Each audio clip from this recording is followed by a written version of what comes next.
विचार करना कि शंकर भगवान की शिवरात्रि साधना की रात्रि होती है।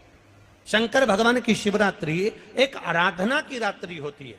हमने पहले भी कथाओं में कहा, हर महीने शिवरात्रि आती है, प्रत्येक महीने शिवरात्रि पड़ती है, और प्रत्येक महीने की शिवरात्रि पर अगर आपसे बन सके, आप दुनिया में अगर आपके पास में लोग कहें कि ये बहुत गरीब व्यक्ति है, बहुत साधारण व्यक्ति है, इसके पास धन नहीं है, वैभव नहीं है, सत्ता नहीं है, इसके पास खुद का मकान नहीं है, इसके पास खुद की प्रॉपर्टी नहीं है, इसके पास खुद की दुकान नहीं है, दूसरे के यहाँ काम करता है, इसके पास कुछ भी नहीं है, हम उनसे कहेंगे 12 महीने शिवरात्रि आती है, 5 जगह पर चढ़ाई हुई बेलपत्र, आप एक वर्ष 12 शिवरात्रि का एक नियम ले लो, 5 जगह पर बेलपत्र समर्पित करना सीख जाओ। एक बेलपत्र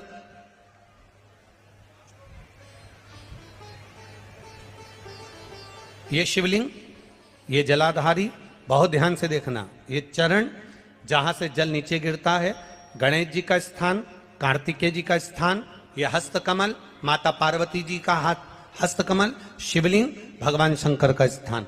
ऊपर से जो एक एक बूंद जल शिवलिंग के ऊपर गिर रहा है, शंकर भगवान की 5 बेटियां जया, विषहरा, शामरीबारी, दौतली, देव।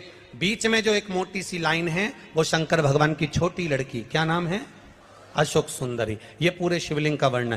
5 जगह पर बेलपत्र, 5 स्थान पर बेलपत्र, 12 महीने की शिवरात्रि। आप दूसरे के यहाँ काम कर रहे हो, नहीं है नौकरी, नहीं है काम, दूसरे के मकान में रह रहे हो, खुद का मकान भी नहीं, खुद का प्लाट भी नहीं, खुद की प्रॉपर्टी भी नहीं, बहुत संघर्ष की जिंदगी जी रहे हो, ठेला धका रहे, लॉरी चला रहे, गाड़ी चला रहे, ऑटो चला रहे, अपने लिए करने का प्रयास करना।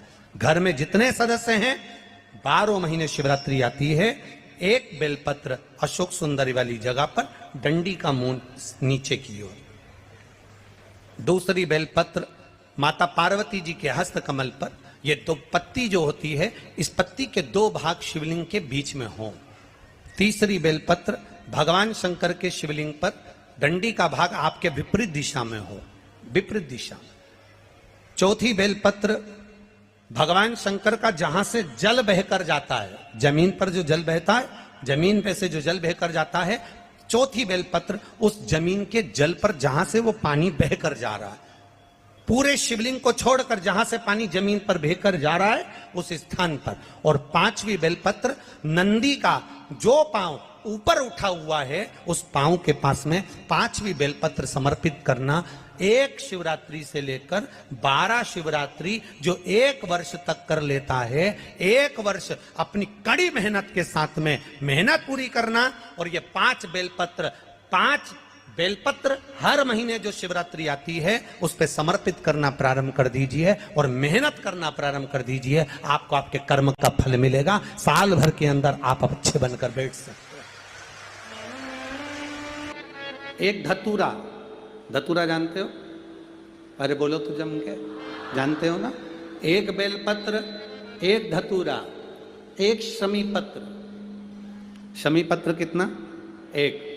एक बेलपत्र, एक धतूरा, एक शमीपत्र और एक सफेद पुष्प, केवल एक सफेद पुष्प। एक आखा चावल का दाना, आखा का मतलब जानते हो? मतलब पूरा सेगा चावल का दाना।